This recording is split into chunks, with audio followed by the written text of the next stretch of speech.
तिकडे मतदानाचा दुसरा टप्पा सुरू झालेला आहे। आपण पाहतोय आज पश्चिम बंगालमध्ये मतदानासाठी आज दुसरा टप्पा सुरू झालेला आहे। विधानसभा निवडणुकीच्या दुसऱ्या टप्प्यात आज 142 जागांसाठी मतदान होतंय।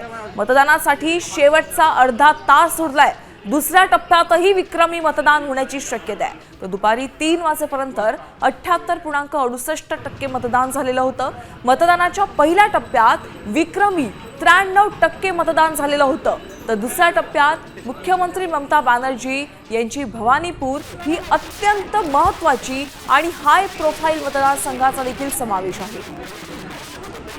शेवटचा अर्धा तास उरलेला आहे। मतदान संपायला आपण पाहतोय पश्चिम बंगालमध्ये मतदान सुरू आहे। दुसऱ्या टप्प्यातलं मतदान सुरू आहे। भवानीपूर या ठिकाणी देखील आज मतदान होतंय।